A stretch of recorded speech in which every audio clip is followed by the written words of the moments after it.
Welcome back to another episode of Coffea Interviewed. My name is Coffea Iman, and today I have Mr. William Brownlee Sr., correct? Yes.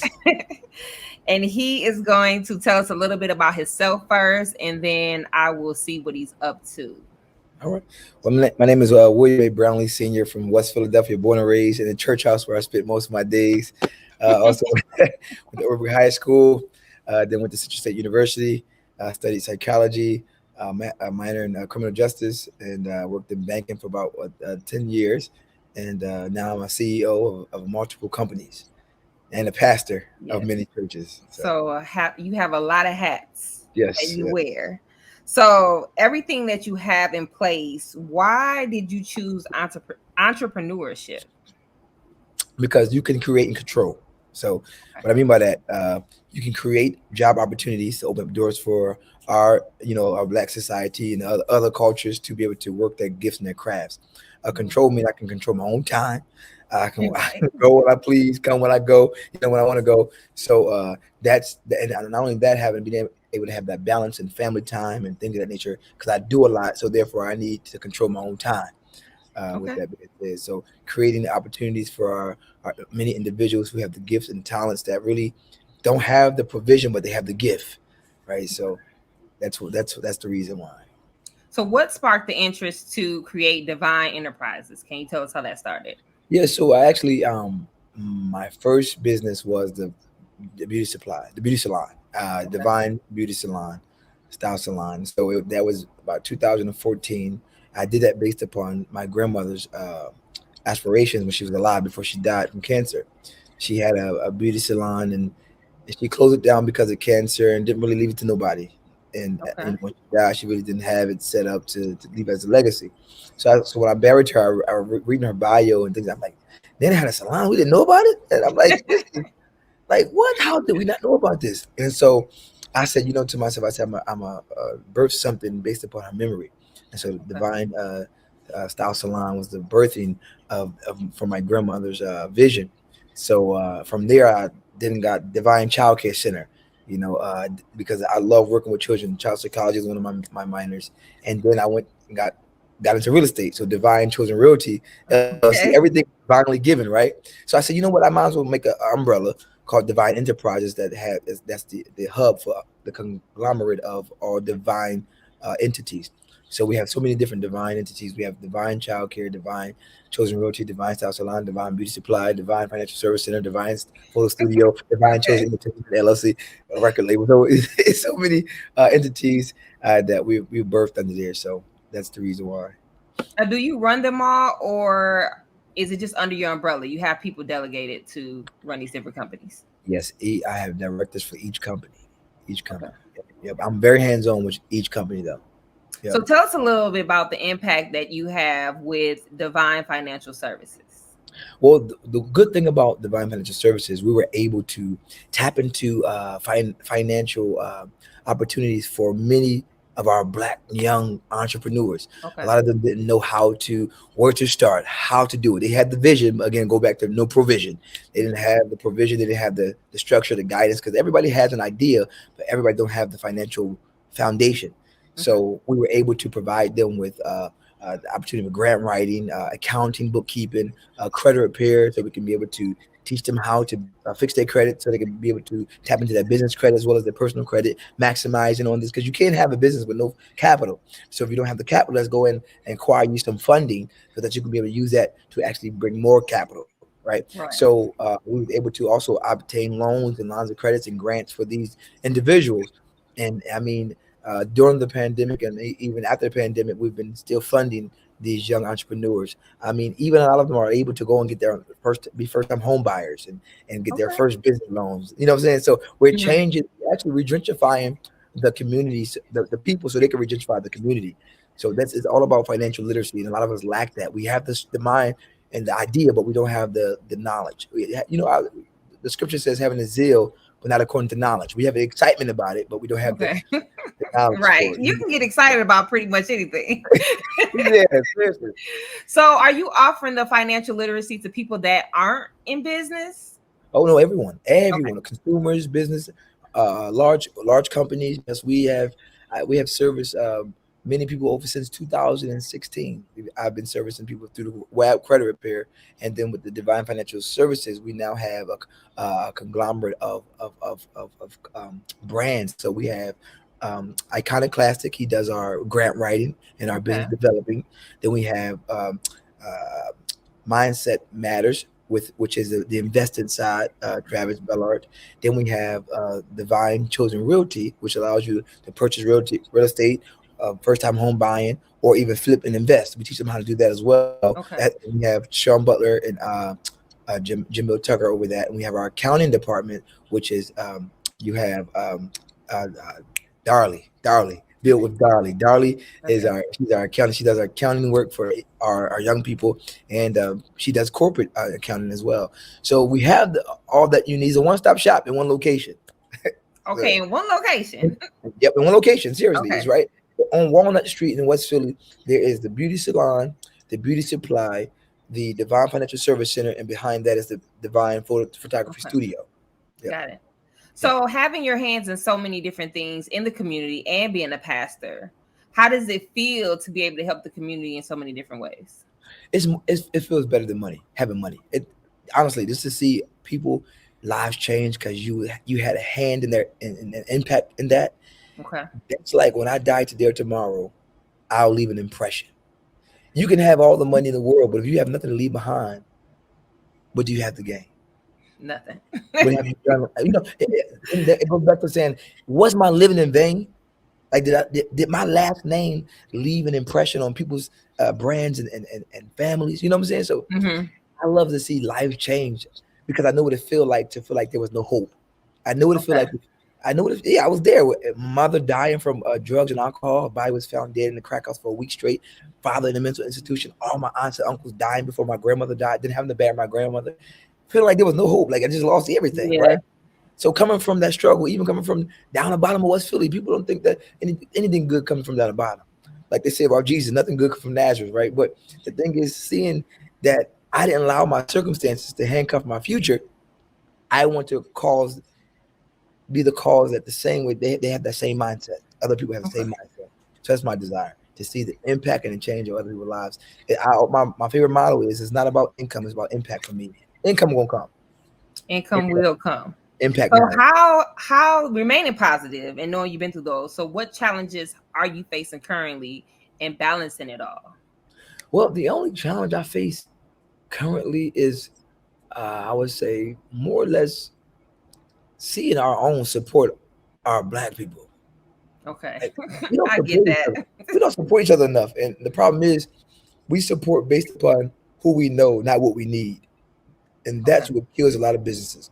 So the main struggle we have now, though, is seeing our Blacks working for Blacks.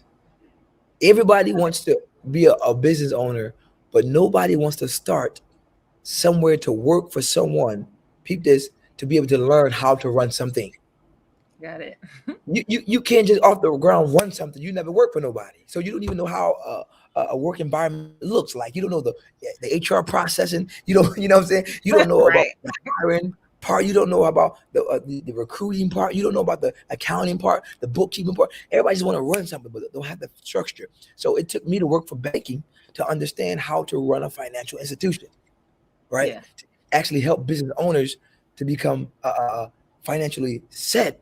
I was in a position as a branch manager and a business specialist to be able to see how are these businesses operating, what is the areas of opportunity, what issues do they have. So seeing all that, working in that industry was giving me the knowledge to be able to run my own. Yes. So that's the struggle we have now, is getting people to work before they start trying to run a job. You have to start at the elevator, then you get to the top. How do you feel the best way to change someone's perception on that? Because it's hard when they look online, they say, oh, they just started a business, but actually the person has been researching that business for 10 years, started a business, so it looks easy. So how can you change the perception of somebody? Well, William A. Brownlee Ministries, it has a segment of mentorship. We mentor a lot of business owners. I teach them, before you actually build a business, understanding the necessity of having capital before you build. because not every product is going to initially bring you the capital. You're going to have to invest into the product before you actually see the return. So using your work money to be the channel of, of what you need for your business is so important. So showing them that don't run off the job right away. Before I went off my job, I made sure that was using money in a savings account to be able to fund the business I had. Okay. I was using that money from work to fund my own company, and that's what I was doing. So letting them know how to do use someone else's money first. Present them that way. You use someone else's money before you start using yours. You work with someone, obtain that check, use some of that check towards your business, your products, and begin to flip that and start building a business that way. Okay. That's the best advice I see. Yes, I'm telling you, it'll kill you from stress. Because a lot of people jump off the job, they don't have no kind of vision of, okay, I got this product. I used the last of my savings for this product, but now when the market is slow, now I have to change my market. So you're going through all these changes, and you don't know actually, okay, I got this rent due, I got this car note due. Yeah. And so where's this money coming? You should not have jumped off your job. You have to go ahead and get a job, use that money to channel. And not only that, even when you start, if you build a business and you try to go get some funding, they're going to ask you, how many years have you been working? Your time of employment. How long this business been? And if you say, 2-3 months, they're going to be like, insufficient work history, or right. There's so many different things the banks look at. So if you have a job, you can use that job as your history of work to be able to get the funding you need. Okay. So having been a serial entrepreneur at this point, how many more entities are you going to put under the umbrella of Divine Enterprises? Jesus. Listen, to be determined. We got about 14 now? Yes. The Brownlee Scholarship Foundation, where we give out scholarship for high schools and college grads and undergrads, and we have the William Brownlee Credit Repair, William Brownlee Ministries, Emmanuel Christian Center Corporation, Community Development Corporation. So we have so many different entities under me personally. So it's like I need to slow down. I just actually, between you and I know it's going to air, but I just actually bought my wife a cleaning company in California and opened that up, and pretty much ready to go. We already got the employees, already got the products, and already have all the marketing done. But that's not a Divine name. It's Fresh and So Clean kind of entity that she's going to run that in California. So I want to make sure we get these up and soaring, because people think that just because you start a business that you're going to prosper right away. No, let me tell you something. I started Divine Childcare back in 2014-15. And guess what? We're just now getting the building off the ground for it. So, we had some years of this, that, and the other, but we now have a secure, stable location. We just purchased of our own. So now Divine Childcare has equity and has assets. So therefore, I tell people all the time, your business may not come up the ground probably till 3 to 5, 7 years, but you got to be okay with that. You got to be okay knowing that. Definitely have to be okay with it. Yes. If not, you'll have depression, you'll have anxiety, you'll feel like you're not doing enough, you feel like you don't have the support, you feel like, what I'm saying? And I tell people sometimes your vision does not warrant support if it's not clear. You got to write the vision and make it plain. And so people can understand, okay, I see the vision, now I can support what I know. You can't support the ignorance. So how can others support your businesses? Because some people may just want to say, hey, you need more mentors. Hey, you need funding in this area. Where do they go, or how can they support the businesses you currently have? Well, they can go to William A. Brownlee Sr. creditrepair.com and sign up for credit. Share it, tell other people in their family that there's a company that helps restore and rebuild credit. They can go to the beauty supply store in West Philly. They can go online and apply for the mentorship program, right? If they're business owners, they can also, go to Divine Style Salon, and we have hair there. You can share the page. I tell people support just takes a share sometimes. Just share, share the page. You It's know, very simple and it's free. yeah, because you make millions by word of mouth. So if you can just share it, that's all that matters to me. Even sign up for the credit for the Brownlee Scholarship Fund. So even if they want to donate to our church, fine. You know, Emmanuel Christian Center Inc.com. We have ECCBuildYourChurch.com because we're getting ready to move into our new location, 15,000 square feet building that our church is getting ready to move into because 500 plus millennials on attendance now with a 3,000 square feet building. It's not enough space. So Right. we're outgrowing our location rapidly. So we have to go to 2 services. Now we're in process of raising $200,000 to be able to move into our new building by April. April is our closing date. Okay. So they can go on ECCBuildYourChurch.com and support there. $5, $2, don't matter, whatever they can support with. So what have you learned personally through this process of helping others improve? That's a good question. You really ready for that? I am. I've learned that you can't push people past what they want to be, where they want to be pushed. You can't frustrate yourself trying to free them when they don't want to see freedom. I've learned that. Sometimes we get more motivated than the person that should be motivated. That's true. And becomes like, do you not see the gift you have? Do you not see the talent you have? What's wrong? You get so upset, like, yo, you tripping, you being lazy, you're not moving every day.